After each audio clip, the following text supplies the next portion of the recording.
Greetings, Poke fans! Michael here, and Pokemon X and Y are great and enjoyable Pokemon games. However, in my opinion, and I'm sure the opinion of many others, they have a pretty glaring flaw. They are way too freaking easy. I believe there are two big reasons why the games are too easy. The first is that the experience share, it's not balanced very well.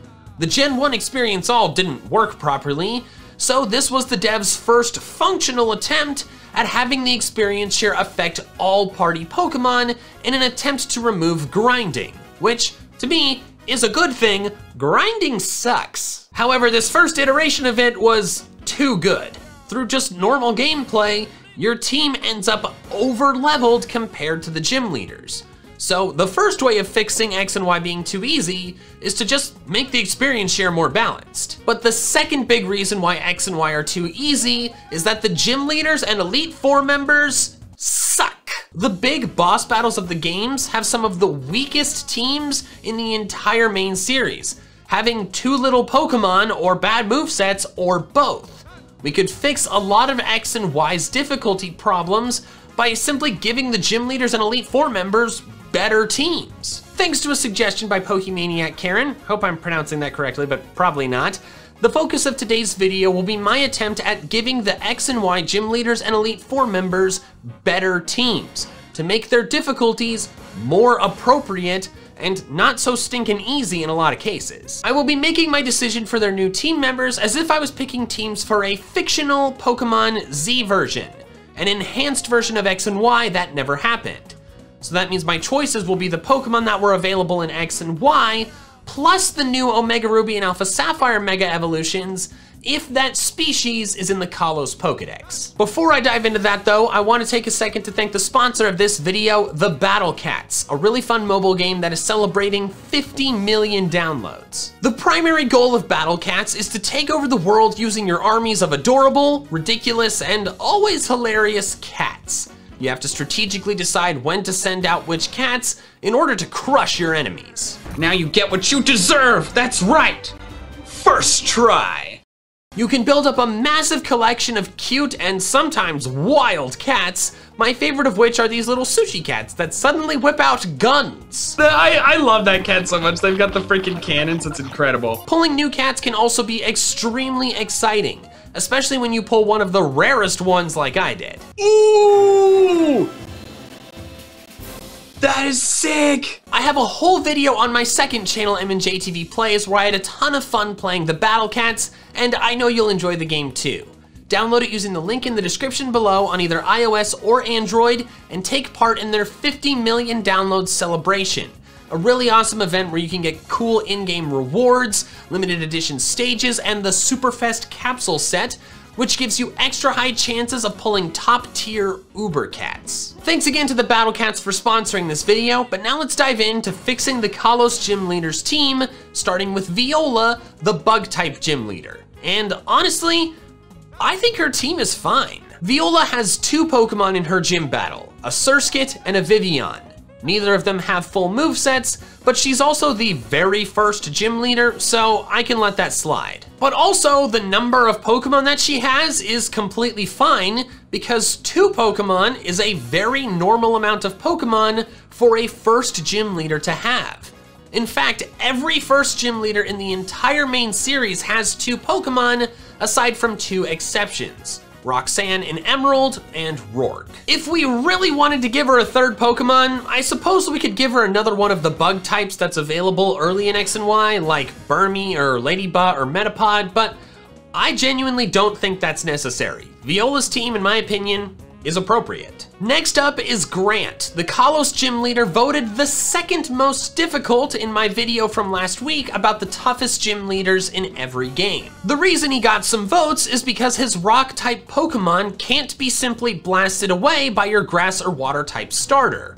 Tyrunt is not weak to grass or water, and while the water type could handle Amara pretty well, the grass type would be in more danger due to Amara's refrigerate boosted ice type moves. As for how I'd change his team, I personally think he should be given a third Pokemon. Now that's not because 2 Pokemon is too few for a second gym leader.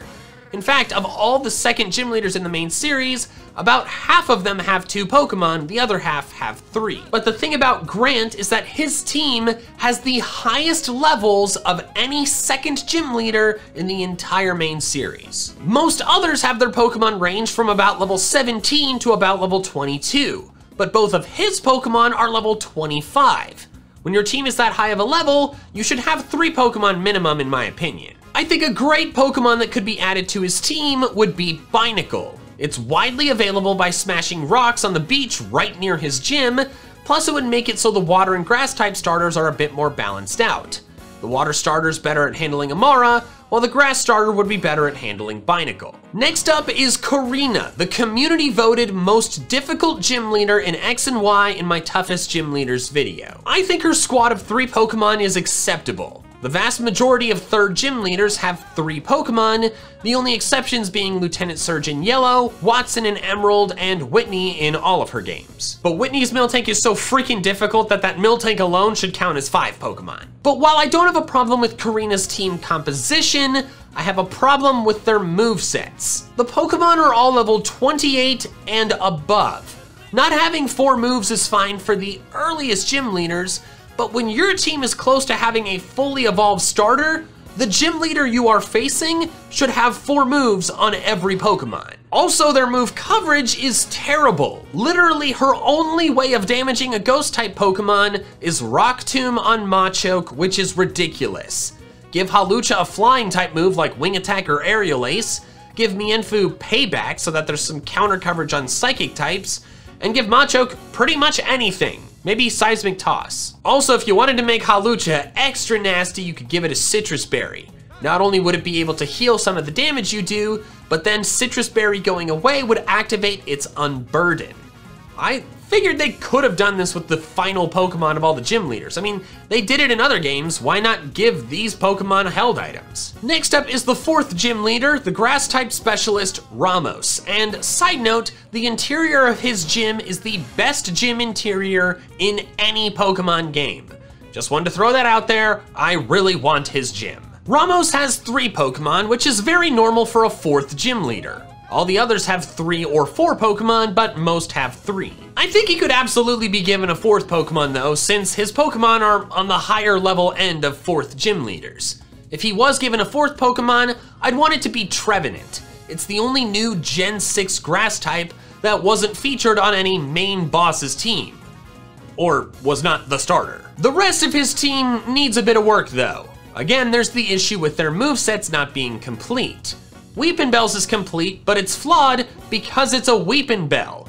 If Erica can use a Victory Bell at level 29, Ramos can use one at level 31. As for the movesets, I think Jumpluff should have either one of the status powder moves, since it learns all 3, or Sunny Day, to take advantage of both its and the Weepin should be Victory Bell's chlorophyll. Go-Goat's last move could be pretty much anything, but if they really wanted to make it a difficult threat, I think it could get Synthesis for recovery after Ramos runs out of potions. Next up is gym number 5, the electric type specialist, Clement. Clement has 3 Pokemon, which is normal, as about half of the 5th gym leaders have 3 Pokemon, with the rest having 4. Except Chuck, who only has 2, but I also think that's dumb. He should have 3 at an absolute minimum. I do think Clement could and potentially should be given a 4th Pokemon though, for the same reason I've given extra Pokemon to the other gym leaders.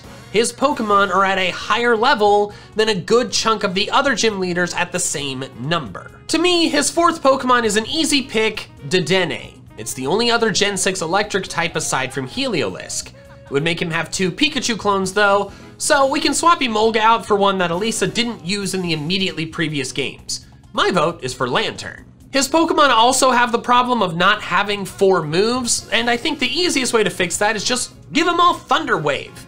I do this because I think it's weird for an electric type gym leader to not have a single Pokemon that has a way of guaranteeing paralysis. Next up is the 6th gym leader, the fairy type specialist Valerie, and oh my god, I hate her team. She has 3 Pokemon, a surprisingly normal amount of Pokemon for the 6th gym leader to have, so we can let the number of Pokemon slide. But I personally feel that the gym leader for the big new fancy type of this generation should have had a bigger team to show off more members of that type. But the roster of her team is unacceptable to me. Sylveon is perfectly fine and an excellent ace for her to have, but Mawile is awful.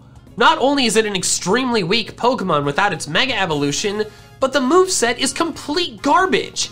Its only attacks are Feint Attack and Crunch. It has no stab moves. What were they thinking? Mr. Mime, I'm more okay with. I guess I maybe just don't like it very much because it's a Mr. Mime, but its moveset is fine, and it is a fairy type, so I guess it's not in dire need of replacing as Mawile is. Here's my proposal for how to fix Valerie's team. First, keep Sylveon and Mr. Mime the same. They both have good full movesets, so they don't need to be swapped. Then swap out Mawile for Florges, which is arguably the most famous Gen 6 fairy type besides Sylveon. As for the fourth Pokemon that could be added, I think it should probably be like Mawile, an older gen Pokemon that was given the fairy type in Gen 6, and for that I'd recommend Granbull, so that there's at least one physical fairy type attacker. It has to know Play Rough though, it has to have a physical fairy type move. I don't care if it's too low of a level for it to learn that naturally. Lance has under level 55 Dragonites. We can bend the rules a bit for a gym leader.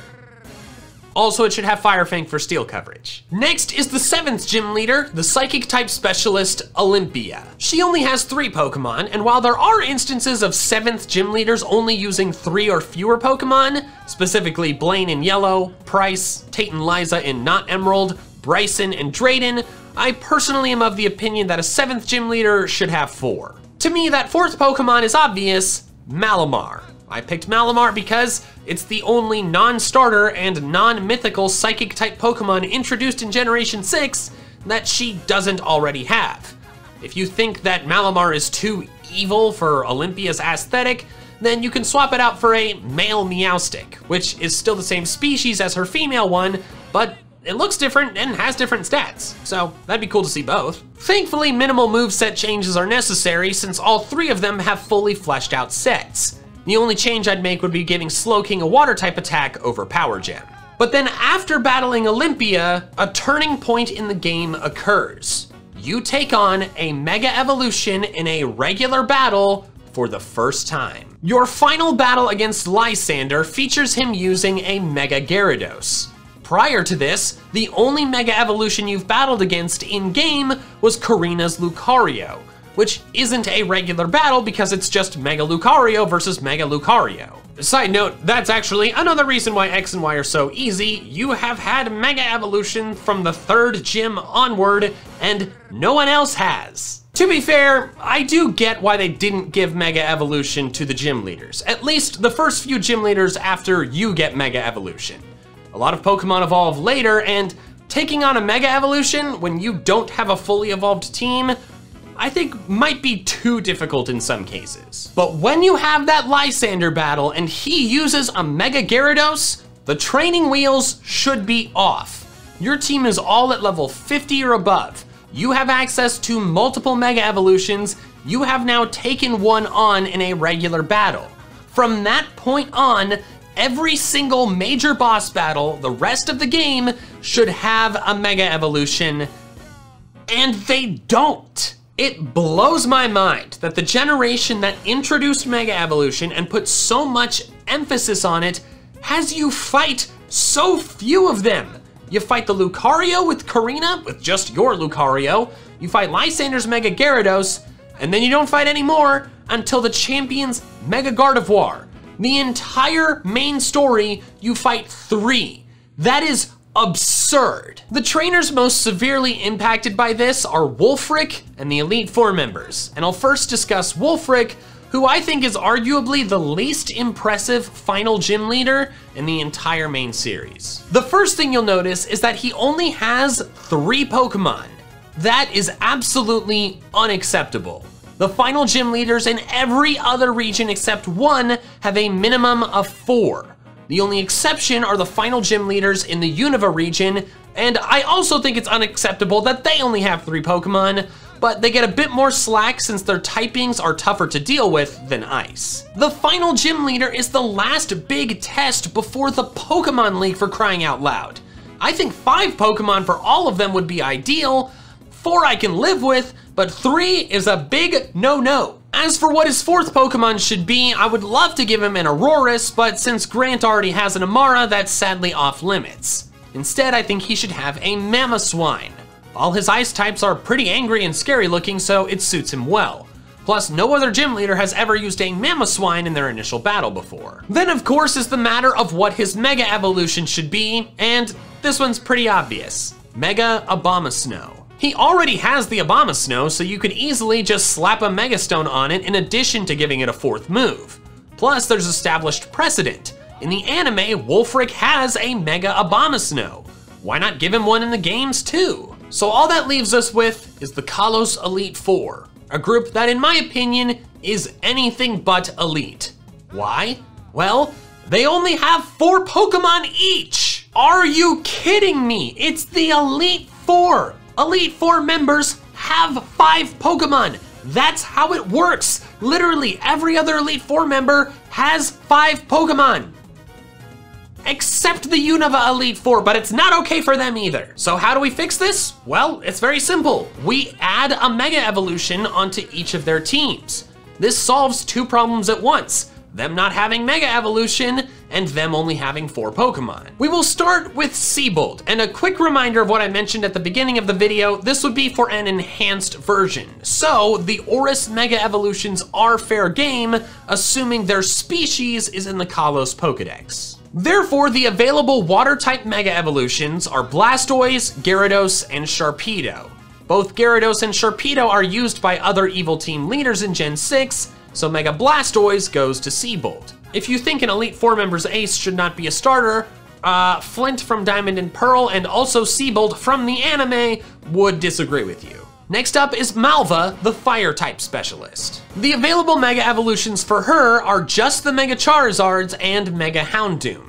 Mega Houndoom is the easy choice here because not only does it fit well with her history as a Team Flare member, but again, it's the Mega Evolution she uses in the anime. Next up is the Steel specialist, Wikstrom. The available Megas for him are Scizor, Mawile, Aggron, Lucario, and Steelix. Lucario is out because Corina uses it, and I'd prefer not to give him Mawile since he already has another Steel Fairy type in Klefki. I personally would pick Mega Aggron, but apparently the anime disagrees since they gave him a Mega Scizor. I suppose that means that Mega Scizor is the de facto winner here, but that causes a small problem because he already has a Scizor. So if his Scizor now goes Mega, we gotta find him a new Pokemon. My vote is to give him a Bisharp since it looks like something wearing armor, like how Wikstrom does. I also considered a Scavalier, but I think 2 Bug Steel types would be a bit much. And then finally is Drasna, the Dragon type specialist. She is the only Kalos Elite Four member to never appear in the anime, and therefore does not have a canonical somewhere Mega Evolution. The options for Dragon Megas are Mega Charizard X, Ampharos, Garchomp, Altaria, and Salamence. I don't want to give her Garchomp or Salamence because they're both ace Pokemon of other Pokemon League trainers, and I also don't want to do Charizard because I prefer to avoid giving them starters if I can. I could not for Seabolt. That leaves Ampharos and Altaria, and while Altaria would definitely fit since she already has one, I personally would more like to see her use Ampharos. It being a generally jovial Pokemon with long flowing hair means it's just like Drasna and therefore a stylistic fit. Oh, would you look at that? All of the Mega Evolutions I gave to Wulfric and the Elite Four members were Mega Evolutions that were available in X and Y, which means they could have done this from the beginning. But sadly, there's nothing we can do about it now other than hope that in many years when eventual Kalos remakes show up, they make the gym leaders and Elite Four members not such freaking wimps. Thanks so much for watching, and an extra special thanks to my patrons over on Patreon who are helping support the channel independent of pretty bad YouTube ad rates right now.